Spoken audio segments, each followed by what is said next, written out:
સ્થાનિક સ્વરાજ્યની ચૂંટણીના બ્યુગલ વાગતા જ કરમસદ આણંદ મહાનગરપાલિકામાં રાજકીય ગરમાવો ચરમસીમાએ પહોંચ્યો છે।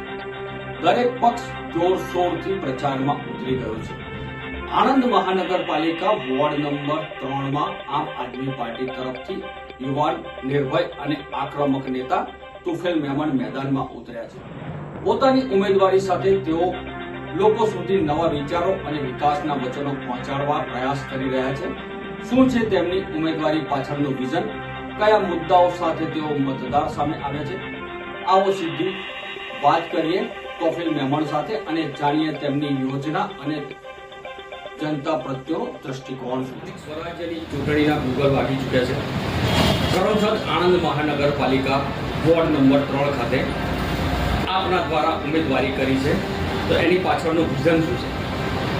સર્વપ્રથમ તો એવું કહેવા માંગીશ કે ઉમેદવારી કોર્પોરેટરના ઇલેક્શન હોય છે, એ જે સામાન્ય માણસને જે તકલીફ પડે છે, જેવી રીતે રોડ, રસ્તા, ગટર, પાણી, જે નાની નાની સમસ્યા હોય છે, તે આ મુદ્દે પર ઇલેક્શન લડવામાં આવે છે।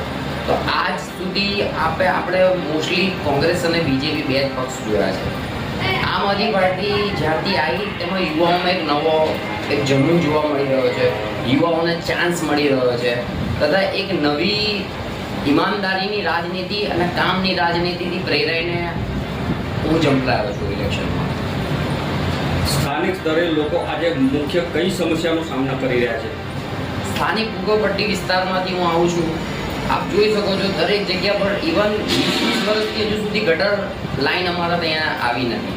ના પાણીની વ્યવસ્થા છે, ના રોડ છે, ના સ્ટ્રીટ લાઇટો છે। 20 વર્ષથી વધુ સમય વીતી ગયો તો પણ હજુ સુધી અમારા વિસ્તારમાં છે નહીં। એટલી તકલીફો અમે લોકો વેઠી રહ્યા છે। હવે બીજા પક્ષોના ઉમેદવારો છે, એની સામે તમારી વિશેષતા શું રહેશે? સીધી વાત છે કે આપણે તમામને તો ચાન્સ આપ્યો જ છે, તો અમે લોકો ફ્રેશ બ્લડ છે, સારા યુવા ચહેરા છે।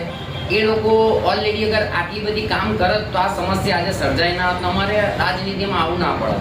જે સમસ્યાઓથી અમે લોકો તકલીફમાં છે એની માટે અમારે આવવું પડ્યું। એટલે સીધી વાત છે કે લોકો નથી કર્યું કામ એટલે અમે લોકો આવ્યા છે। જો તમે ઇલેક્શનમાં તમારી જીત થશે, વિજય મેળવશો, તો મતદારોના પ્રત્યે તમે કેવું વલણ અપનાવો?